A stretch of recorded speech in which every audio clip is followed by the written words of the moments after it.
एक एक कर तमाम बड़ी खबरों का हम रुख करेंगे। सुबह 9 बजे की वो 4 बड़ी खबरें क्या हैं जिन पर आज रहेगी हमारी नजर। आइए टीवी स्क्रीन पर आपके सामने रख रहे हैं, इन 4 बड़ी खबरों पर हमारी नजर होगी। सबसे पहले बात हम सीएम योगी आदित्यनाथ की करेंगे। सीएम योगी आदित्यनाथ की बात इसीलिए क्योंकि अब नायक और खलनायक की लड़ाई शुरू हो गई है। खलनायकों को योगी ने कड़ा संदेश दिया है। किसे खलनायक कहा है, किसे नायक कहा है, बताएंगे आपको। हिंदुओं की हत्या की वजह से देश भर में आक्रोश देखा जा रहा है क्योंकि कठुआ में 3 हिंदू नागरिकों को मौत के घाट उतार दिया गया, उनके शव बरामद हुए हैं।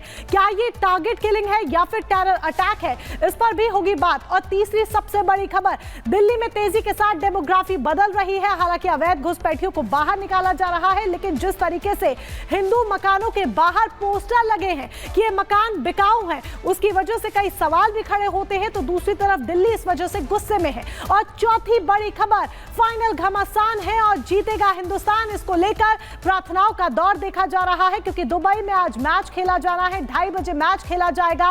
भारत और न्यूजीलैंड आमने सामने होंगे, आमने सामने की भिड़ंत होगी और ये मैच बेहद दिलचस्प होने वाला है। तो ये वो 4 बड़ी खबरें जिन पर आज हमारी नजर रहेगी। और सबसे पहले बात सीएम योगी आदित्यनाथ की कर लेते हैं क्योंकि सीएम योगी आदित्यनाथ ने सख्त संदेश दिया है खलनायकों को। दरअसल महाराष्ट्र से औरंगजेब को लेकर बात शुरू हुई, पूरा विवाद शुरू हुआ। औरंगजेब की तारीफ की गई, जिसके बाद महाराणा प्रताप तक ये लड़ाई आ पहुंची। अब उत्तर प्रदेश के मुख्यमंत्री योगी आदित्यनाथ ने एक ऐसा बयान दे दिया है जिसकी वजह से नायक और खलनायक की सियासी लड़ाई शुरू हो गई है। तो आप औरंगजेब को क्रूर शासक नहीं मानते हैं? नहीं, मैं नहीं मानता। औरंगजेब क्रूर शासक नहीं है? बिल्कुल नहीं, मैं बिल्कुल क्रूर शासन नहीं मानता। एक लक्षात ठेवा, सुद्धा काही न्यायालयाने निर्णय दिले असले तर वरच्या न्यायालयात सोडणार नाही।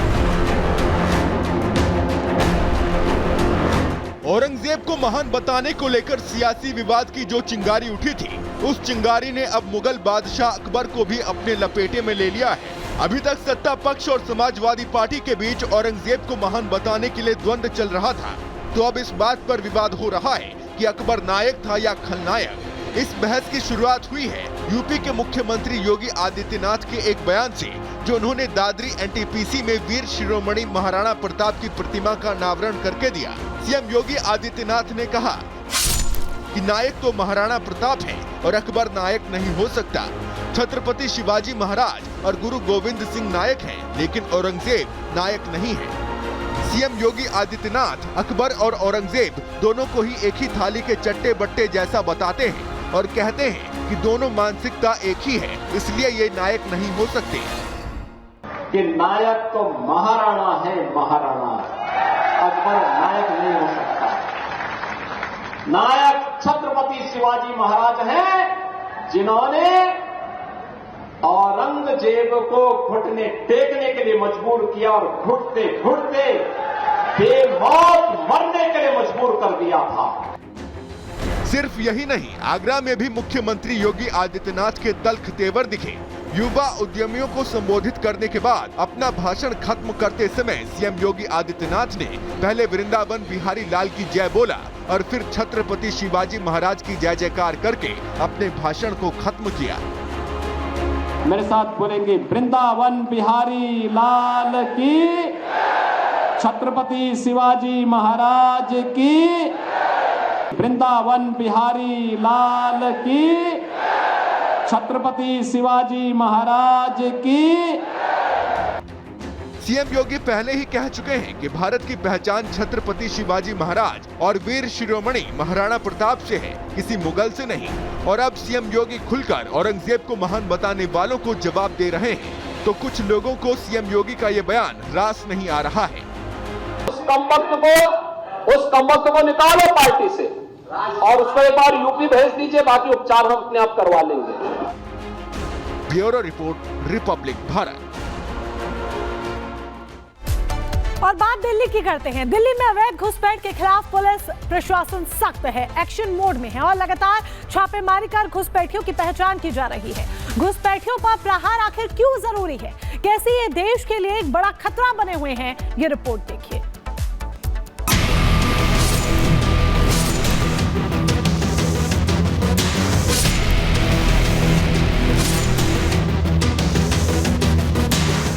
बेचना चाहती है? अभी बेचना चाहते हैं, यहाँ मस्जिद बन रही है बिल्कुल मंदिर के सामने। हम दोनों टाइम मंदिर जाते हैं, हमें डर लगता है कोई हमारे साथ हादसा ना हो जाए। लड़कियों को बदतमीजी बोला जाता है, लफ्जियात के मामले बढ़ते हैं, लैंड जिहाद के साथ साथ लफ्जियात भी बढ़ता है।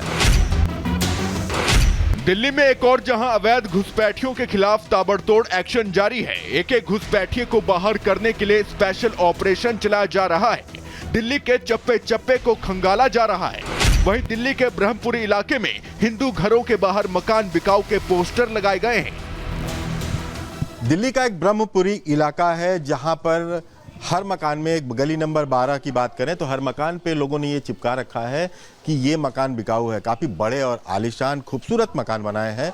न यहाँ बिजली की समस्या है, न यहाँ पानी की समस्या है। आखिर आप सोचेंगे कि आखिर क्यों इस तरह से सारे इस गली के लोग अपना मकान बेचना चाहते हैं, तो उसकी वजह है कि यहाँ पे कुछ ऐसी बातें होती हैं, कुछ दूसरे धर्म से संबंधित लोग कुछ ऐसी हरकतें करते हैं जिसकी वजह से यहाँ पे लोगों को मानसिक परेशानी बहुत झेलनी पड़ रही है।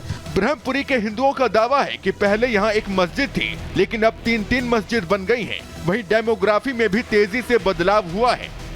क्या बिजली पानी नहीं आता है या और कोई समस्या है जिसकी वजह से आप मकान बेचना चाहते हैं? नहीं आता, सब कुछ है यहाँ। सिर्फ ये है हर गली में इनकी मस्जिद मिलेगी, ठीक है। दूसरा कारण, कभी हमारा कोई त्योहार आता है तो त्योहार नहीं बनाने देते, बिल्कुल भी नहीं बनाने देते। तो निकलने नहीं देते, गली में पूरी बाइकें खड़ी कर देंगे, ऊपर से पानी डालेंगे, कूड़ा डालेंगे। निकलता थोड़ा ही है इधर से कोई भी।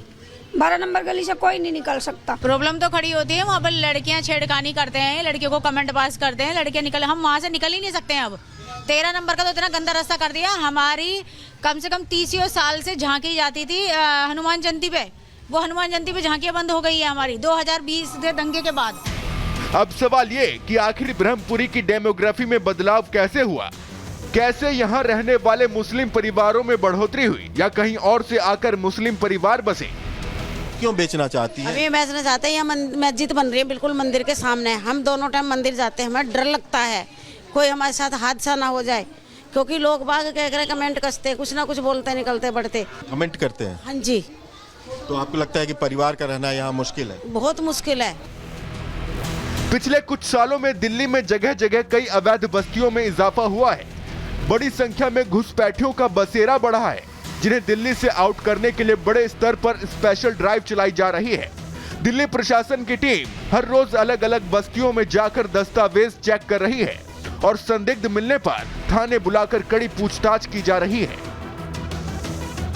जितने भी आईडी प्रूफ इनके पास है, जैसे वोटर आईडी कार्ड हो गया, पैन कार्ड हो गया और आधार कार्ड हो गया, उनको वेरीफाई किया जाता है। अगर जिस पे सस्पेक्ट होता है उसको भी वेरिफिकेशन के लिए जहाँ का वो बना होता है उस कंसर्न डिस्ट्रिक्ट में भेजा जाता है, और अगर इलीगल होता है तो एफआईआर में पेश करके फिर उनको डिपोर्ट किया जाता है।